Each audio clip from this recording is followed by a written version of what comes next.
Praise the lord. ఈరోజు దేవుని వాగ్దానము, నేను చెప్పు మాటలు ఆలోచించుకొనుము, అన్ని విషయముల యందు ప్రభు నీకు వివేకం అనుగ్రహించెను. తిమోతికి రాసిన 2వ పత్రిక 2వ అధ్యాయము 7వ వచనము. సహోదరి సహోదరులారా, ఈ వాక్యం అపోస్తలుడైన పౌలు తిమోతికి ఇచ్చిన సూచన. ఈ వాక్యంలో పౌలు తిమోతిని సువార్త యొక్క నమ్మకమైన మరియు ప్రభావవంతమైన సేవకుడిగా ఎలా ఉండాలో ప్రోత్సహిస్తున్నాడు. మునుపటి వచనాలలో పౌలు కష్టాలను భరించాల్సిన అవసరతను మరియు యేసుక్రీస్తు యొక్క మంచి సైనికుడిగా ఉండవలసిన అవసరతను గురించి తెలియజేశాడు. అయితే ఈ వచనంలో పౌలు తిమోతితో పంచుకున్న మాటలను జాగ్రత్తగా పరిశీలించమని, అవి కేవలం మానవ జ్ఞానం కాదు, దైవికంగా ప్రేరేపించబడ్డాయని, దేవుడు మన ఆలోచనకు ధ్యానానికి ప్రతిఫలంగా తన ఆత్మ ద్వారా మనకు వివేకాన్ని జ్ఞానాన్ని ఇస్తాడని గుర్తు చేస్తున్నాడు. అలాగే అన్ని విషయముల యందు ప్రభు నీకు వివేకం అనుగ్రహించునుగాక అని అన్నాడు. ఇది తిమోతి తన జీవితంలో మరియు పరిచర్యలో సువార్త బోధనలను అన్వయించుకోవడానికి ప్రయత్నిస్తున్నప్పుడు దైవిక జ్ఞానం మరియు అంతర్దృష్టిని పొందాలనే పౌలు యొక్క కోరికను వ్యక్తపరుస్తుంది. ఇక్కడ వివేచన అంటే ఏది మంచిదో ఏది చెడ్డదో గమనించే శక్తి, సరైన సమయంలో సరైన నిర్ణయం తీసుకునే ఆధ్యాత్మిక జ్ఞానం, దేవుని దృష్టిలో మంచిదైన మార్గాన్ని ఎంచుకునే సామర్థ్యం. ఉదాహరణకు, దేవుడు సొలొమోనుతో ఏదైనా కోరుకో అన్నప్పుడు అతడు ధనాన్ని, శత్రువులపై విజయాన్ని కోరలేదు, కానీ వివేకాన్ని కోరాడు. ఆ విశేషమైన బుద్ధితో అతడు ఇజ్రాయేలు దేశాన్ని న్యాయంగా పరిపాలించాడు.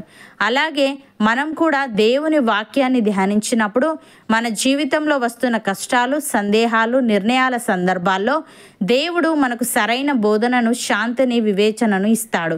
ఇది ఆధ్యాత్మిక వివేచన, అంతర్దృష్టి మరియు జ్ఞానాన్ని కలిగి ఉంటుంది. ఇది విశ్వాసులు తమ విశ్వాసాన్ని స్పష్టత మరియు ఉద్దేశంతో జీవించడానికి శక్తినిస్తుంది. ఈ వివేచన విశ్వాసులు తమ జీవితంలో ఎదురయ్యే పోరాటాలను, సవాళ్లను ఎదుర్కోవడానికి మరియు దేవుని చిత్తానికి అనుగుణంగా జీవించడానికి వీలు కల్పిస్తుంది.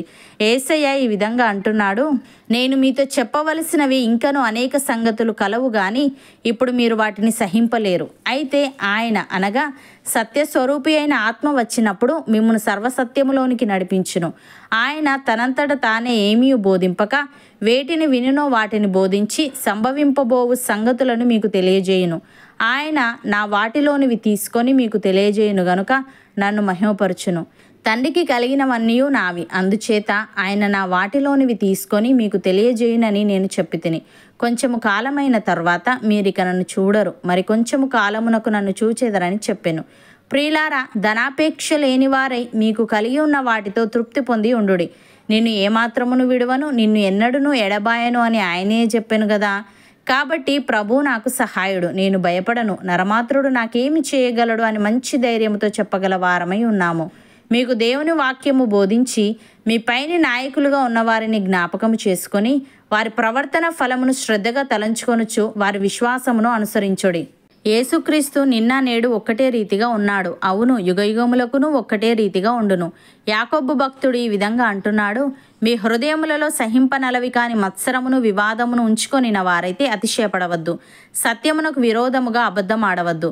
ఈ జ్ఞానము పైనుండి దిగివచ్చినది కాక భూ సంబంధమైనదియు, ప్రకృతి సంబంధమైనదియు, దయ్యముల జ్ఞానము వంటిది యోనై ఉన్నది. ఏలయనగా మత్సరమును, వివాదమును ఎక్కడ ఉండునో అక్కడ అల్లరియు ప్రతి నీచ కార్యమును ఉండును. అయితే పైనుండి వచ్చి జ్ఞానము మొట్టమొదట పవిత్రమైనది, తర్వాత సమాధానకరమైనది, మృదువైనది, సులభముగా లోబడినది, కనికరముతోనూ మంచి ఫలములతోనూ నిండుకొనినది, పక్షపాతమైనను వేషధారణమైనను లేనిదియునై ఉన్నది. నీతి ఫలము సమాధానము చేయువారికి సమాధానమందు విత్తబడును అని. సహోదరి సహోదరులారా, మనము ఒప్పుకొనిన దానికి అపోస్తలుడును ప్రధాన యాజకుడునైన యేసు మీద లక్ష్యముంచుడి. దేవుని ఇల్లంతటిలో మోషే నమ్మకముగా ఉండినట్టు ఈయన కూడా తన్ను నియమించిన వానికి నమ్మకముగా ఉండెను.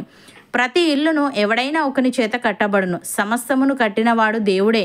ఇంటికంటే దానిని కట్టిన వాడెక్కువ ఘనత పొందినట్టు ఈయన మోషే కంటే ఎక్కువ మహిమకు అర్హుడుగా ఎంచబడెను.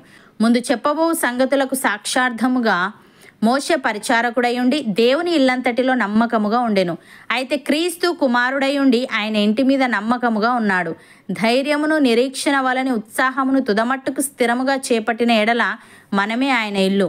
అవును అన్నవారు నాతో పాటు ప్రార్థనలో ఏకీభవించండి.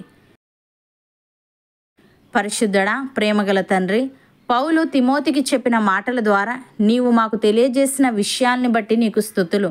దేవా, మా ఆలోచనకు ధ్యానానికి ప్రతిఫలంగా నీ ఆత్మ ద్వారా మాకు వివేకాన్ని, జ్ఞానాన్ని ఇస్తావని, ఏది మంచిదో ఏది చెడ్డదో గమనించే శక్తి, సరైన సమయంలో సరైన నిర్ణయం తీసుకునే ఆధ్యాత్మిక జ్ఞానాన్ని మాకు అనుగ్రహించుదు అని తెలియజేశావు.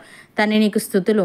దేవ, మా హృదయములలో సహింపనలవి కాని మత్సరమును, వివాదమును ఉంచుకొని నా వారమైతే అతిశయపడక, సత్యమునకు విరోధముగా అబద్ధమాడక, పైనుండి వచ్చే జ్ఞానమును పొందుకునే వారముగా ఉండుటకు సహాయము దయచేయమని, ధనాపేక్ష లేని వారమై మాకు కలిగిన వాటితో తృప్తి పొంది ఉంటూ, ప్రభువు మాకు సహాయుడు, మేము భయపడము, నరమాత్రుడు మాకేమి చేయగలడు అని మంచి ధైర్యముతో చెప్పగల వారమై ఉండుటకు కృపచూపమని, ధైర్యమును, నిరీక్షణ వలని ఉత్సాహమును తుదమట్టుకు స్థిరముగా చేపట్టే ఆత్మీయత మాలో ప్రతి ఒక్కరికి నీవే దయచేయమని యేసుక్రీస్తు నామమున ప్రార్థిస్తున్నాము తండ్రి.